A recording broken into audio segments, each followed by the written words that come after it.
നമസ്കാരം. ഞാൻ കർക്കിടകം 1-ാം തീയതി ശബരിമല പോയപ്പോൾ മരക്കോട്ടത്തിലുള്ള ശാസ്താ ഹോട്ടലിൽ കയറി ആഹാരം കഴിച്ചിരുന്നു.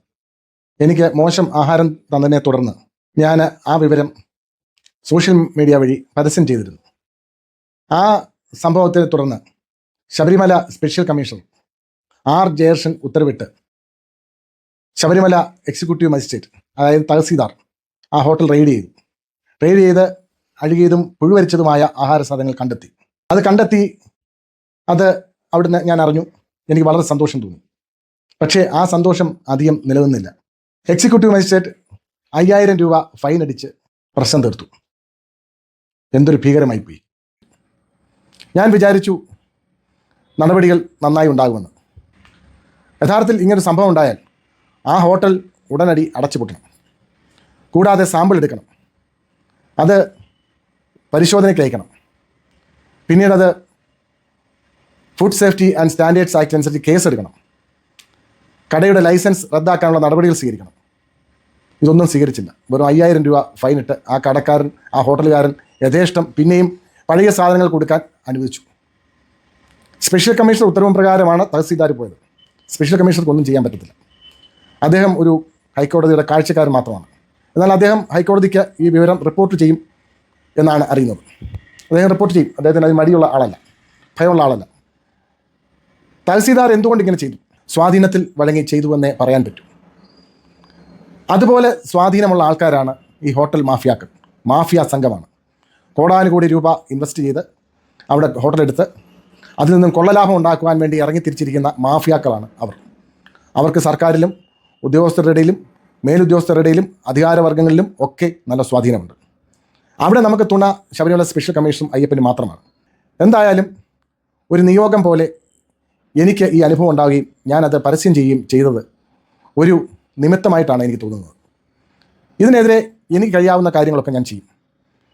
സ്പെഷ്യൽ കമ്മീഷണർക്ക് ഹൈക്കോടതിക്ക് റിപ്പോർട്ട് ചെയ്യും എന്നാണ് ഞാൻ അറിയുന്നത്. അദ്ദേഹം ചെയ്യും. കൂടാതെ ഹൈക്കോടതിയിൽ ഞാനൊരു ഹർജി ഫയൽ ചെയ്യാൻ പോവുകയാണ്. ഇതിനൊരു അറുതി വരണം. ഇതൊരു തുടക്കമാകണം. എനിക്ക് അയ്യപ്പ ഭക്തന്മാരോട് പറയാനുള്ളത്, ഞാനിത് പരസ്യത്തിന് വേണ്ടി ചെയ്യുന്നതല്ല, എൻ്റെ റീച്ചിന് വേണ്ടി ചെയ്യുന്നതല്ല. എന്നെ സംബന്ധിച്ചോളം അയ്യപ്പ ഭക്തി ആണ് പ്രധാനം. എല്ലാ വർഷവും നോയമ്പ് നോറ്റ് ശബരിമല പോകുന്ന ആളാണ്. എല്ലാ മാസവും ശബരിമല തൊഴുന്ന ആളാണ്. എല്ലാ മകരവിളക്കിനും പന്തളം മുതൽ ശബരിമല വരെ തിരുവാഭരണത്തിൻ്റെ കൂടെ അനുഗമിച്ച് ശബരിമല എത്തുന്ന ആളാണ്. എനിക്ക് പ്രധാനം ശബരിമലയും ശബരിമലയുടെ പുണ്യതയുമാണ്, ആ പൂങ്കാവനത്തിൻ്റെ പുണ്യത. അതുകൊണ്ടാണ് വികാരപൂർവ്വം തന്നെ ഞാൻ ഈ വീഡിയോ ഇടുന്നത്. എൻ്റെ പ്രവൃത്തി കൊണ്ട് കുറച്ചെങ്കിലും ഒരു മാറ്റം അവിടെ ഉണ്ടാകണം. സാധാരണ അയ്യപ്പ ഭക്തന്മാർക്ക് ഒരുവിധം കൊള്ളാവുന്ന ആഹാരം കൊടുക്കാനുള്ള കാര്യങ്ങൾ അവിടെ ഉണ്ടാകണം, വ്യവസ്ഥ അവിടെ ഉണ്ടാകണം. ഒരു ഹിന്ദു സംഘടനകളും പ്രതികരിച്ച് കാണുന്നില്ല. അവരൊക്കെ എന്തുകൊണ്ട് മൗനികളാകുന്നു എന്നാണ് ഞാൻ ചിന്തിക്കുന്നത്. വേണ്ടാത്ത കാര്യത്തിനെല്ലാം ഇറങ്ങി പുറപ്പെടുന്ന ആൾക്കാരൊന്നും ഒരു തരത്തിലും ഇതിനോട് പ്രതികരിക്കുന്നില്ല. അവർക്കും ചില സ്വാധീനങ്ങൾ കാണാമായിരിക്കാം. ഞാൻ പലരോടും പറഞ്ഞു, ആർക്കും വലിയ താല്പര്യമില്ല. ശബരിമലയുടെ പുണ്യത നിലനിർത്തേണ്ടുന്ന കാര്യം ആർക്കുമില്ല. ഹിന്ദു സംഘടന, ഹിന്ദുക്കൾക്ക് വേണ്ടി വാദിക്കുന്നവർ, തീവ്രമായി നിൽക്കുന്നവർ ഒക്കെ ഉണ്ട്. ഹിന്ദു എന്നൊക്കെ പറഞ്ഞ് നടക്കുന്നവരുണ്ട്. അവരാരും ഇക്കാര്യത്തിൽ ഒന്നും ചെയ്യുന്നില്ല, തീർത്തും മൗനികളാകുകയാണ്. അവരുടെ ബോധപൂർവമുള്ള ഈ നിഷ്ക്രിയത്വം ഹിന്ദു വിരുദ്ധത തന്നെയാണ്, അയ്യപ്പ വിരുദ്ധത തന്നെയാണ്, അയ്യപ്പ നിന്ന തന്നെയാണ്. അങ്ങനെയാണ് ഞാൻ വിശ്വസിക്കുന്നത്. എന്തായാലും ജനം ഇത് ഏറ്റെടുത്തെങ്കിലേ മതിയാവൂ. ഇതൊരു അയ്യഭക്തൻ്റെ അഭ്യർത്ഥനയാണ്. ആ കട പൂട്ടും എന്നാണ് ഞാൻ പ്രതീക്ഷിച്ചത്. ആ കട പൂട്ടിയിരുന്നെങ്കിൽ എല്ലാ ഹോട്ടലുകാർക്കുമുള്ള ഒരു മുന്നറിയിപ്പായിരുന്നേനെ ഈ സംഭവം. മേലിലെങ്കിലും അവർ ഇത്തരത്തിലുള്ള വൃത്തികേടുകൾ ഇത്ര തീവ്രമായി ചെയ്യാൻ ശ്രമിക്കില്ലായിരുന്നു. പക്ഷേ 5000 രൂപ മാത്രം ഫൈൻ അടച്ച് പിന്നെയും ഈ പുഴുവരിച്ച സാധനം നമുക്ക് തരുവാൻ വേണ്ടി ശാസ്താ ഹോട്ടൽ തുറന്നു വയ്ക്കുമ്പോൾ എന്താണ് നമ്മൾ കാണേണ്ടത്? ഇങ്ങനെ ഉള്ള എല്ലാ ഹോട്ടലുകളും 99% ഹോട്ടലുകളും അല്ല 100% ഹോട്ടലുകളും ഇത്തരത്തിൽ തന്നെയാണ്. ശബരിമലയിൽ പോയാൽ നമ്മൾ ദോശ കഴിക്കും. ആ ദോശയുടെ രുചി നമ്മളൊന്ന് പരിശോധിക്കണം. അതിനകത്ത് മാവില്ല, മാവിൻ്റെ അംശം വളരെ കുറവാണ്. എന്ത് സാധനമാണ് അതിനകത്ത് ഇടുന്നതെന്ന് നമുക്കൊരു പിടിയില്ല. ഏറ്റവും വിലക്കുറഞ്ഞ എന്തോ ഒരു വസ്തു, ഒരു പൊടി ചേർത്താണ് ദോശ ഉണ്ടാക്കുന്നത്. നമ്മൾ സാധാരണ വീട്ടിൽ കഴിക്കുന്ന ദോശ ഈ ദോശയുമായിട്ടൊന്ന് കമ്പയർ ചെയ്യണം. ഇതൊക്കെ സാമ്പിൾ എടുത്ത് അയച്ചാൽ ഒരു ഹോട്ടലുകാരും ഇവിടെ ഹോട്ടൽ തുറന്ന് പ്രവർത്തിക്കാൻ പറ്റില്ല. അവർ പറയുന്നത് അന്യായ തുക കൊടുത്താണ് ലേലം വിളിക്കുന്നതെന്നാണ്. ശരിയാണ്, അന്യായ തുക കൊടുത്താണ് ലേലം വിളിക്കുന്നത്. അതും കൂടാതെ അവർക്ക് ദേവസ്വം ആൾക്കാർക്ക് ഉള്ള കൈക്കൂലിയും. അപ്പോൾ ഇങ്ങനെ പറ്റൂ എന്നാണ് പറയുന്നത്.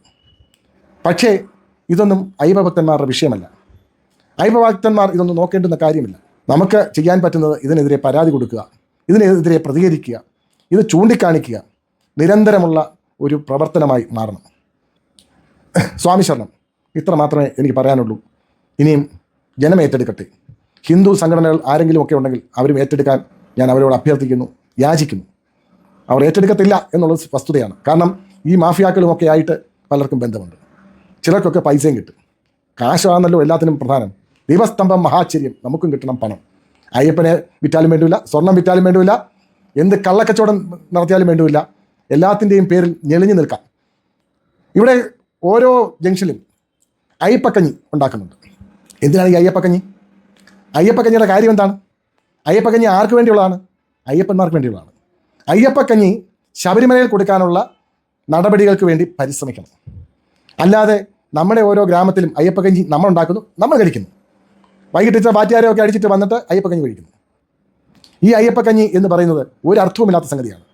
അയ്യപ്പക്കഞ്ഞി അയ്യപ്പന് കൊടുക്കുന്ന, അയ്യപ്പന്മാർക്ക് കൊടുക്കുന്ന, ശബരിമല തീർത്ഥാടകർക്ക് കൊടുക്കുന്ന കഞ്ഞിയായിരിക്കണം. അതെവിടെ കൊടുക്കണം? അയ്യപ്പന്മാർ വരുന്നിടത്ത് കൊടുക്കണം. അത് കൊടുക്കാൻ പറ്റില്ല. ദേവസ്വം ബോർഡ് അനുവദിക്കത്തില്ല. അനുവദിച്ചാൽ അവരുടെ വരുമാനം കുറയും, അവർക്ക് കിട്ടുന്ന കൈക്കൂലി കുറയും. എന്തുമാത്രം അഴിമതിയാണ് ഈ ശബരിമല നടക്കുന്നത്. സ്വർണ്ണക്കൊള്ളയൊക്കെ വളരെ ചെറുത്, മുച്ചൂടും അഴിമതിയാണ്, മുച്ചൂടും അഴിമതി.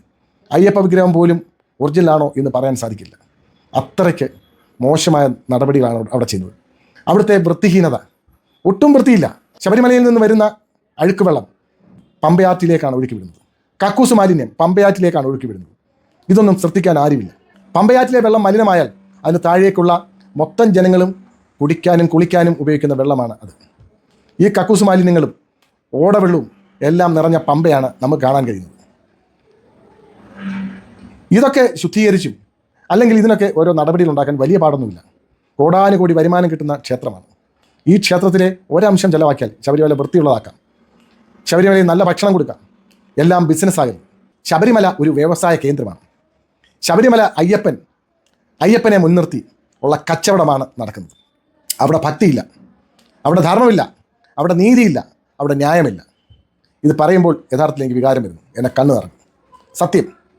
സ്വാമിയേ ശരണമയ്യപ്പ. അയ്യപ്പൻ തന്നെ ഇതിനൊരു നടപടി ഉണ്ടാക്കണം. സ്വർണ്ണക്കൊള്ള പിടിച്ചതുപോലെ ഇതിനൊരു മാറ്റം ഉണ്ടാക്കണം. ശബരിമല സ്പെഷ്യൽ കമ്മീഷണറോടും എൻ്റെ അഭ്യർത്ഥന ഇതാണ്.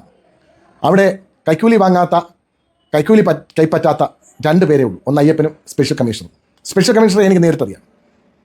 ഇവർ 2 പേരും മാത്രമേ ഉള്ളൂ കൈക്കൂലി കൈപ്പറ്റാത്തത്. ഇപ്പോഴത്തെ ദേവസ്വം ബോർഡ് പ്രസിഡന്റ് എങ്ങനെയാണെന്ന് എനിക്കറിയത്തില്ല. അദ്ദേഹം മാന്യനായ മനുഷ്യനാണ്. അദ്ദേഹത്തിൻ്റെ രീതി വല്ലതും മാറിയോന്ന് എനിക്കറിയത്തില്ല. പക്ഷേ അത് ഒരു നടപടി സ്വീകരിക്കുന്നില്ല. അത് റിട്ടയർഡ് IAS കാരനാണ്. ഒരു നടപടി സ്വീകരിക്കുന്നില്ല. നന്ദി, നമസ്കാരം.